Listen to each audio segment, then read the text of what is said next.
The Bird of Happiness. A Tale from Russia. Птица счастья. Сказка из России. A long time ago, a little boy called Igor lived with his mother and father in a small house which was made of wood. Давным-давно маленький мальчик по имени Игорь жил со своими мамой и папой в маленьком деревянном домике. Igor's family was very poor. His father was a woodcutter, and his mother made clothes for rich people in the city. Семья Игоря была очень бедной. Его отец был дровосеком, а мать шила одежду для богатых людей в городе. Their house was in the middle of a large forest in the north of Russia. Их дом стоял посреди большого леса на севере России. In summer, the days were long, and the forest was alive with the sounds of birds singing to each other. Летом дни были долгими, и лес был наполнен звуками поющих друг другу птиц. Igor's father taught him the names of the different birds, and the boy soon knew all their songs. Отец Игоря научил его названиям разных птиц, и вскоре мальчик знал все их песни.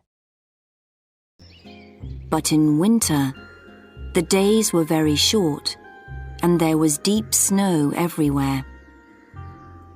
The forest became quiet because the birds left to spend the winter months in warmer countries. Но зимой дни были очень короткими, и повсюду лежал глубокий снег. В лесу стало тихо, потому что птицы улетели проводить зимние месяцы в более теплые страны. One winter, Igor became ill. His mother made special food and drink for him, but he only got worse. Однажды зимой Игорь заболел. Его мать готовила для него специальную еду и питье, но ему становилось только хуже. The doctor from the city came to see Igor and spent some time talking with the boy and looking at him. Then he spoke to Igor's mother and father. Врач из города приехал навестить Игоря и провел некоторое время, разговаривая с мальчиком и осматривая его. Затем он поговорил с матерью и отцом Игоря. He's very ill, but I don't know what's wrong with him. This winter, many young children all over the country are becoming ill and dying, and nobody knows why. Он очень болен, но я не знаю, что с ним не так. Этой зимой многие маленькие дети по всей стране заболевают и умирают, и никто не знает почему. I'm sorry, but there's nothing that I can do to help.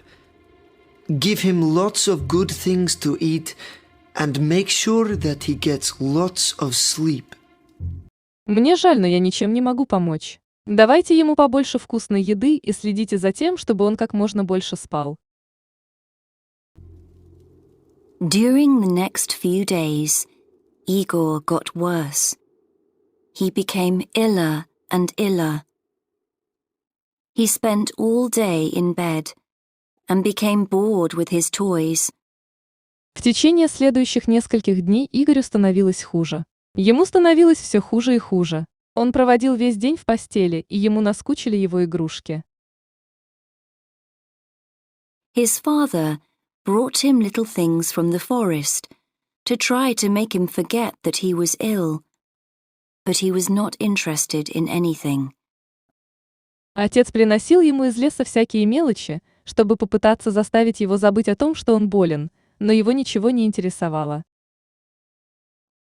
His face became white, and he didn't want to eat. Его лицо побелело, и он не хотел есть.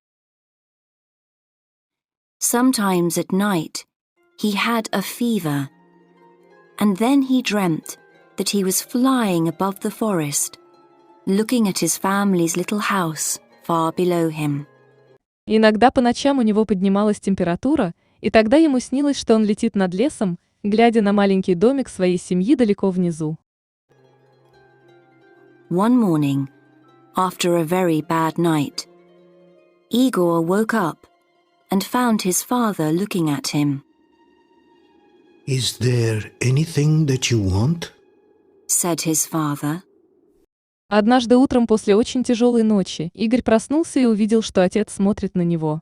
«Ты чего-нибудь хочешь?» – спросил его отец. Yes, there is, Father. Said Igor. I miss the songs of the birds. Could you catch a bird and put it in a cage for me? If you put the cage above my bed, I can listen to the birds singing and remember the sounds of the forest. «Да, отец», – сказал Игорь. «Я скучаю по пению птиц. Не мог бы ты поймать птицу и посадить ее в клетку для меня? Если ты поставишь клетку над моей кроватью, я смогу слушать пение птиц и запоминать звуки леса». Of course, little Igor. Said his father, smiling. I'll bring you your bird tomorrow. «Конечно, маленький Игорь», – сказал его отец, улыбаясь. «Я принесу тебе твою птичку завтра». But he knew that, now it was winter, there were no birds in the forest. This was the only thing that his son wanted, and he could not give it to him. Но он знал, что сейчас зима, в лесу нет птиц. Это было единственное, чего хотел его сын, и он не мог ему этого дать. Perhaps you could make him a bird out of wood. Said Igor's mother. You could use one of those little pieces of wood that we usually burn on the fire. «Может быть, ты мог бы сделать ему птичку из дерева?» – предложила мама Игоря. «Ты мог бы использовать один из тех маленьких кусочков дерева, которые мы обычно сжигаем на костре». It was a cold, snowy day, and the forest trees were hard to cut. But all day, while he was working, Igor's father thought about how to make his son a bird out of wood. Был холодный снежный день, и деревья в лесу было трудно рубить. Но весь день, пока он работал, отец Игоря думал о том, как сделать своему сыну птицу из дерева. Of course, it'll never sing, He said to himself. but perhaps if it's very beautiful, little Igor will like it just the same. «Конечно, она никогда не запоет», – сказал он себе. «Но, возможно, если она будет очень красивой, маленькому Игорю она все равно понравится». After dinner that night, he started making the bird. The first few times that he tried were no good. В тот вечер после ужина он начал готовить птицу. Первые несколько попыток, которые он попробовал, были неудачными. The finished birds were all too fat and too heavy to fly. He put them one by one on the fire and held his head in his hands. Готовые птицы были слишком жирными и тяжелыми, чтобы летать. Он положил их одну за другой на огонь и обхватил голову руками. It was now the middle of the night, and outside more snow was falling. Then he suddenly said to himself, I know. The bird needs to be just 2 pieces of wood. Была уже середина ночи, и за окном все больше падал снег. Затем он вдруг сказал себе: «Я знаю, птица должна быть просто 2 кусками дерева». If I cut the wood carefully, the bird can have real feathers. First, he took a piece of wood for the head, body, and tail. He began with the tail, cutting the wood into feathers with his right hand. Если я аккуратно распилю дерево, у птицы могут получиться настоящие перья. Сначала он взял кусок дерева для головы, туловища и хвоста. Он начал с хвоста, правой рукой разрезая дерево на перья. Then, with his left hand, He smoothed out the feathers. When he was happy with the tail, he took some more wood for the wings. Затем левой рукой он пригладил перья. Когда он остался доволен хвостом, он взял еще немного дерева для крыльев. He cut them out carefully. It all took a long time, because sometimes the feathers broke and he had to start again. But in the end, he finished it. While the sun was beginning to come up, he showed the bird to his wife. Он аккуратно вырезал их. Все это заняло много времени, потому что иногда перья ломались, и ему приходилось начинать сначала. Но в конце концов он закончил. Когда начало всходить солнце, он показал птицу своей жене. It's beautiful, She said, but it's not ready yet. She took a needle and some thread and carefully sewed the ends of the tail feathers and wing feathers together. «Это красиво», — сказала она, — «но оно еще не готово». Она взяла иголку и нитку и аккуратно шила концы хвостовых и крыловых перьев вместе. Soon the feathers were all together, just like on a real bird. Then she tied a long thread to the middle of the bird's back. This way they could hang it above Igor's bed. Вскоре все перья были собраны вместе, как у настоящей птицы. Затем она привязала длинную нитку к середине спины птицы. Таким образом, они могли повесить ее над кроватью Игоря. They looked at the bird together, Now that it's ready, said the woodcutter. I'll take it in to little Igor's room. Igor was asleep. Они вместе посмотрели на птицу. «Теперь, когда она готова», — сказал дровосек, — «я отнесу ее в комнату маленького Игоря». Игорь спал. Very quietly, the father hung the bird above the boy's bed. He stood back and looked at it. The bird turned slowly on its thread. The woodcutter went happily to his bed to rest after his long night's work. Очень тихо отец повесил птицу над кроватью мальчика. Он отступил назад и посмотрел на нее. Птица медленно повернулась на своей нитке. Дровосек, довольный, отправился в свою постель отдохнуть после долгой ночной работы.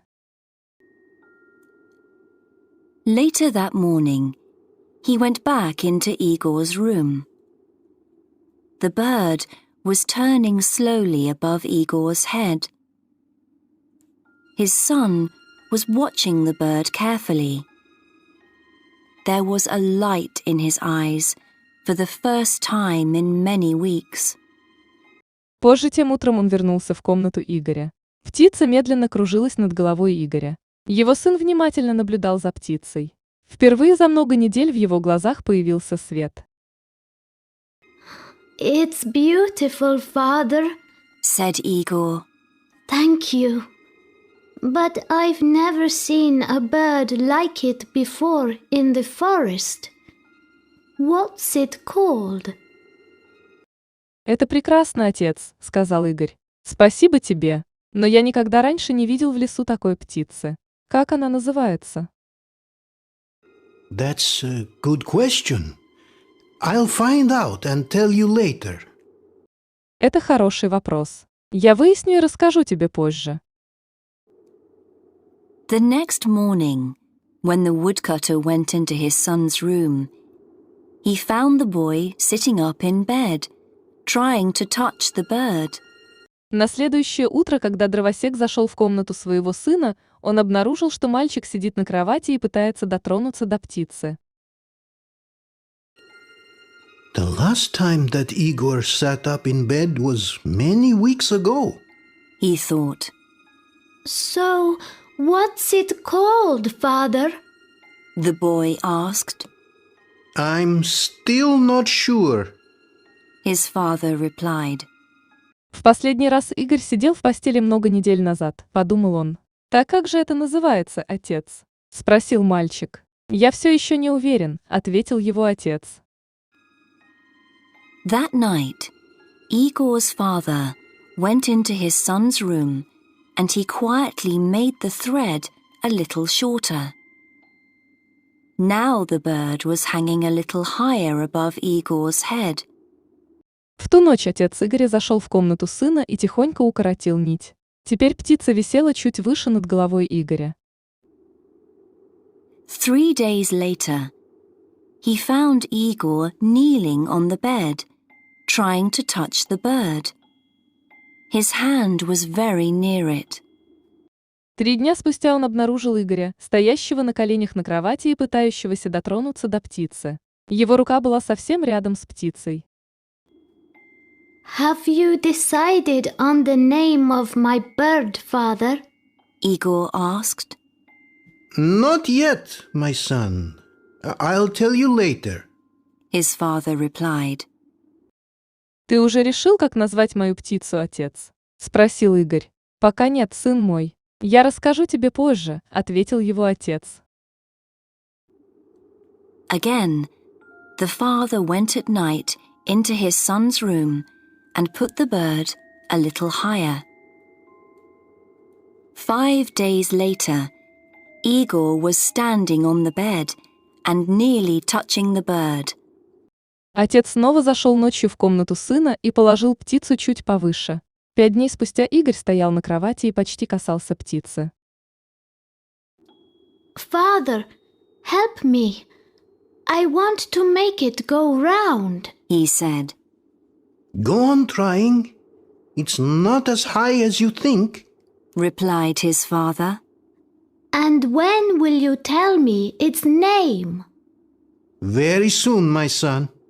Replied the father. «Отец, помоги мне. Я хочу заставить его вращаться», – сказал он. «Продолжай пытаться. Это не так высоко, как ты думаешь», – ответил его отец. «И когда ты скажешь мне его название?» «Очень скоро, сын мой», – ответил отец. 7 days later, Igor's father was cutting wood when he heard strange sounds coming from the house. He ran quickly to his son's bedroom. Igor was jumping up and down on his bed, laughing. Above his head, the bird was going round very fast. 7 дней спустя отец Игоря рубил дрова, когда услышал странные звуки, доносящиеся из дома. Он быстро побежал в спальню сына. Игорь прыгал вверх-вниз на своей кровати, смеясь. Над его головой очень быстро кружила птица. Look, father! I touched the bird! Shouted Igor happily. Now, please tell me, what's its name? It's called the bird of happiness. His father replied. And his mother, standing at the door, smiled to see her young son so full of life once more. «Смотри, папа, я дотронулся до птицы», – радостно закричал Игорь. «А теперь, пожалуйста, скажи мне, как ее зовут?» «Она называется птица счастья», – ответил его отец. А его мать, стоявшая в дверях, улыбнулась, снова увидев своего маленького сына таким полным жизни.